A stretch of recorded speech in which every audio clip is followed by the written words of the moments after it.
China's growing influence and power on the African continent is clearly one of the most compelling stories of the turn of the 21st century. It's a story that has received as much misrepresentation as commendation in recent times and in many quarters. In Nigeria, the argument has not ceased on whether the country's preference for funds from China is a bait to recapture it into fresh round of colonialism, or it's the lifeblood the country badly needs to make up for its infrastructural deficit.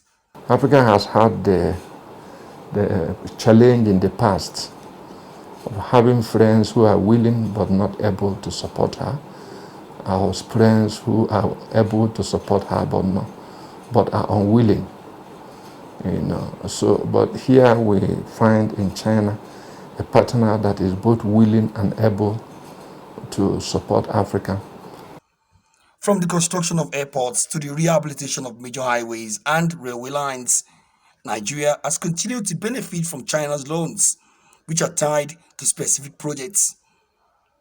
China's infrastructure loan to Nigeria has been put as only a fraction of the country's over $30 billion external debt profile, and projects constructed with the loans are verifiable. It's the Chinese that have been putting in money, and it's the Chinese that have been building infrastructure around the continent. Experts believe the harsh conditionalities of Western loans on African countries' economies have made the Chinese loan a better alternative for them. While African countries are doing away with the loans from the West, external loans from Western countries and organized financial institutions, China has come in to be of tremendous assistance. The West give you political and economic conditions. China gives you only economic conditions and no political conditions. But the gesture from Beijing hasn't gone down, with some interest groups accusing China of using constructed public buildings for espionage on African countries and describing the Chinese loans as debt traps. So the Western advanced countries, they have their intelligence agencies, they have their spies in almost every country that they have diplomatic relations with. So why should we single out the Chinese, that everything they are doing, the buildings are hotbeds of espionage and the rest? Analysts believe that, like Western loans, China loans come with conditions, stressing that it is absolutely in order for China, or indeed any other lender countries, to put in place such conditions in the hope of retrieving their money in case of default. Because a common clause in international agreements has been inserted in all the agreements to the fact that if you breach the contract, you cannot pay the immunity, so we can take you to an international tribunal, arbitration. And so that was what, out of ignorance, some legislators in Nigeria tried to distort.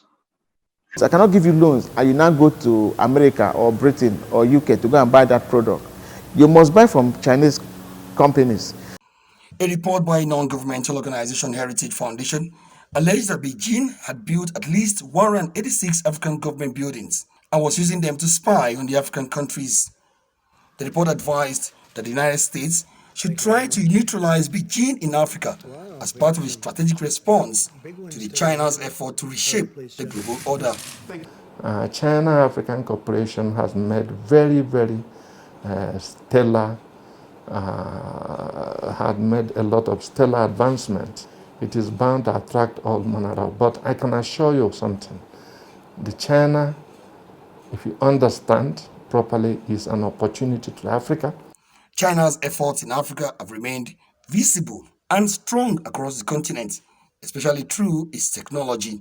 With Chinese original equipment manufacturers, we have seen a significant growth in the number of equipment, that's digital equipment, which we have, roving around Africa in our market spaces.